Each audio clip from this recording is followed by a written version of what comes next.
Uitați băieții mei cum se joacă șah.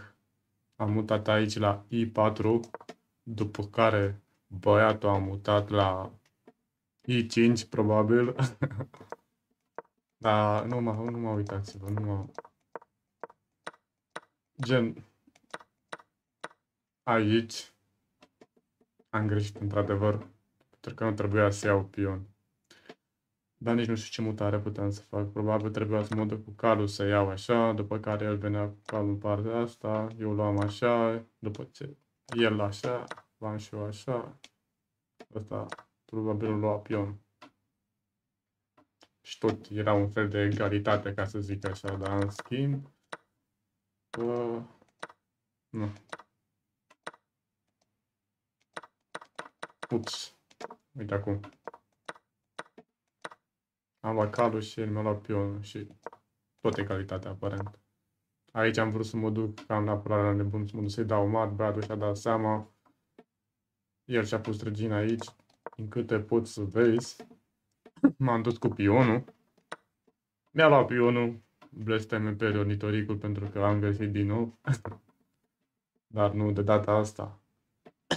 Când am pus tot aici, i-am blocat nebunul, că în momentul în care mută nebunul, de exemplu așa, eu am surprise motherfucker, ți-am luat dama.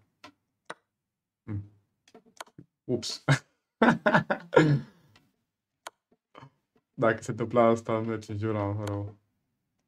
Ori băiatul mă muta aici, eu mă dădeam mai aproape. Ja, și aia mat. Easy. Dacă se întâmplă asta. Dacă muta nebun. Apoi l-am mutat un pion.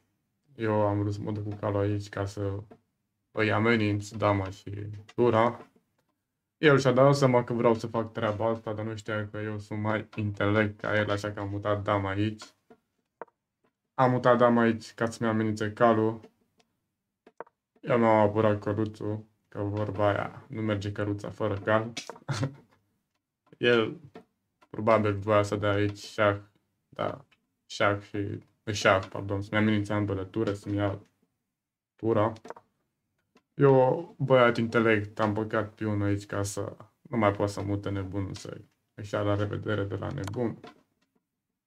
Ce pula mea a făcut aici omul ăsta atunci, numai el știe. Dar eu am luat căluțul, așa că a rămas fără căruță.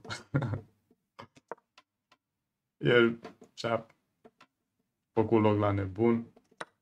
Eu i-am luat nebunul, că vorba aia sunt nebun. Din nou mi-a dat, vrea să-mi ia căluțul. Eu tot la fel nu mă las. I-am dat și acum în momentul în care, uite, în momentul în care am luat celălalt pion, a intrat în fața damei mele. El a mutat regele aici. M-am dus pe gereanul pe I7. L-am speriat puțin aici.